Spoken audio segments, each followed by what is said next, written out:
बैठे कि हम भूखे बैठे हैं, हम हमारी याद तो आज भी कर लो, मैं प्लास्टिक खा रही हूँ, मेरे पास खाने के लिए नहीं, मेरे पास पानी लिए मैं यहाँ पर हाईवे पे, और वो जंगल से आकर इसलिए बैठ जाती थी कि वहाँ कीड़े काटते हैं, कांटे करते हैं, तो हाईवे पर आकर बैठी है। तो ये बात में टेढ़ो भाव हुआ, जब मारवाड़ी तो मारवाड़ी सोची बात में जब टेढ़ो भाव हुआ तो महंग हो जाता है। तो अभी जैसे उगना सर बोल करके गए कि जब तक मानव कल्याण की भावना नहीं हो, सामाजिक प्रतिबद्धता उस लेखन का कोई अर्थ नहीं होता है।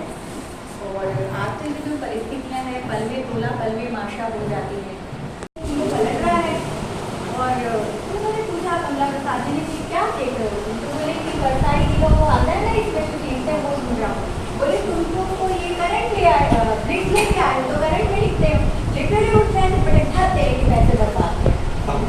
तो ये बात जो थी जो आम आदमी के लिए लिखा करते थे, तो मुझे नहीं लगता है कि हम खुद देखें कि हम कितनी ईमानदारी से कर रहे हैं। और साहित्यकार अपने आप को कहते व्यंग्यकार को बहुत बाद में कहना चाहिए, क्योंकि व्यंग्यकार का बहुत बड़ा दायित्व है कि हर साहित्यकार का दायित्व है वो।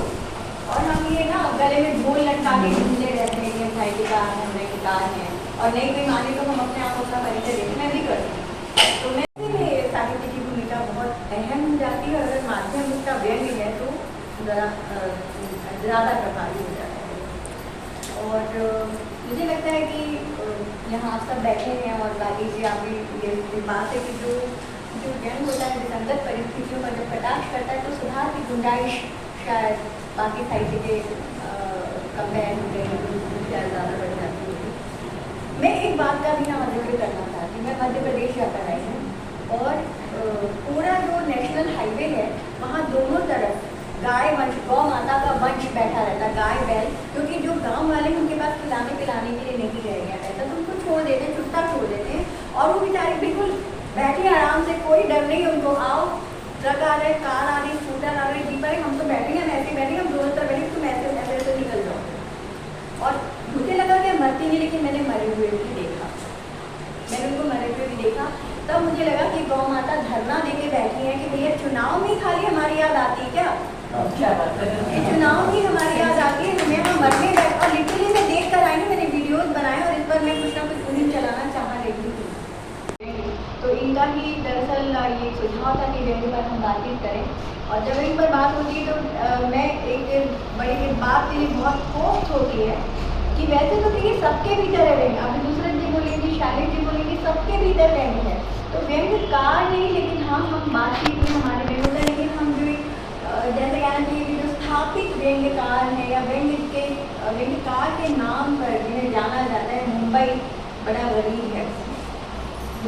क्योंकि क्या हुआ था कि देखिए सूर्यबाला जी हैं, और अब उनकी स्थिति आगे जाने के लिए व्यंग्य सुभाष जी को जानते हैं जी, सुभाष जी अच्छे से जानते हैं कि शर्मा जी जो कि खाली पीली लिखते थे वो चले गए, कैलाश खेर जी बहुत अच्छे व्यंग्य लिखा करते थे वो चले गए, संजीव निगम जी का हाल ही में हमको सुनना हुआ, वो भी बहुत अच्छे छोटे व्यंग्य लिखते थे। और व्यंग्यकार के नाम पर हालांकि मैं भी अपने आप को बोलती थी कि मैं भी व्यंग्य लिख देती हूँ। और अभी मेरी भी तबियत ठीक नहीं रहती। आपको हमने अध्यक्ष बनाया, अध्यक्ष लेकिन और सुभाष जी जो है वो मतलब सबसे बड़ी बात ये है कि पढ़ते में तो करते ही हैं, और करते में भी बहुत अच्छे व्यंग्य लिखते हैं, और मेरे बड़े भाई समान हैं। और मुझे लगा कि हालांकि बाकी आने वाले पता नहीं है अगर मेरा गेम में नहीं होगा तो नहीं आ पाए, और हमारे यहाँ पढ़ने लिखने वाले तो चिंतन करते हैं, लेकिन एक दिक्कत होती है। बहुत बार मैंने ये बात बोली, और मैं बहुत लोगों के लिए बहुत बुरी भी बनी कि हम एक बंद कमरे में गोष्ठियाँ करते हैं, आम आदमी की बात करते हैं, गरीबों की बात करते हैं, गाँव की बात करते हैं, बंद कमरे में हम गोष्ठी करते हैं, और जब हम गोष्ठी से निकलते हैं सब कुछ जो है वो ठंडे बंदे में डाल देते हैं। और उसके बाद जब उनको अपना बौद्धिक आतंक जमाना होता है तो हम अलादीन के तेल के पिते की तरह को फिर से ठंडे बंदे में से निकालते हैं और चर्चा करने लगते हैं।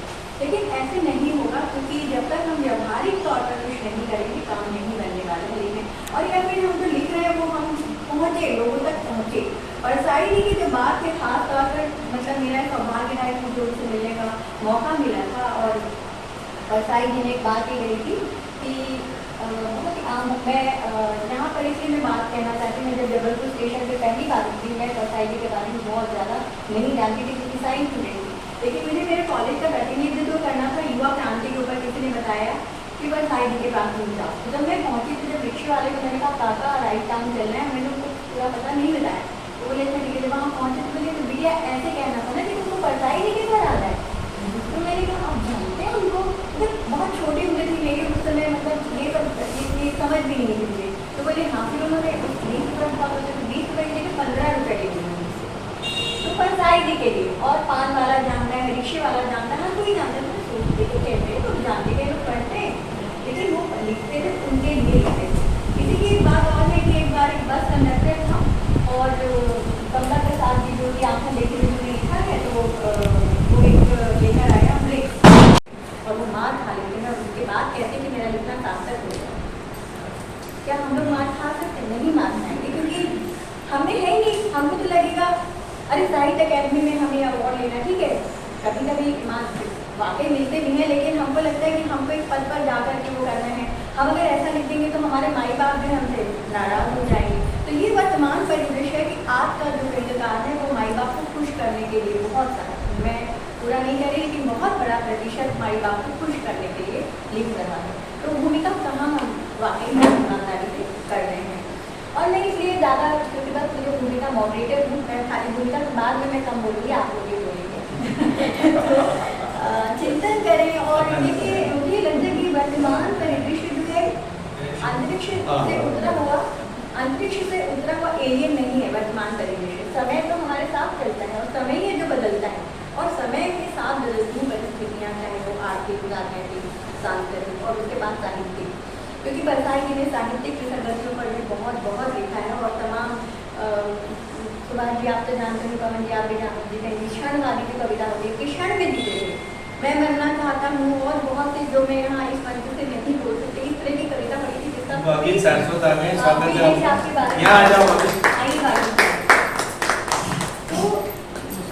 इस तरह की जो जिसका कि सामाजिक उपादेयता कुछ भी नहीं थी, वैसा साहित्य भी रचा गया। सुनकर देखो, सुनकर देखो, सुनकर देखो जी, ममता राहुल मोदी बोले, लिखे जितेंद्र जी।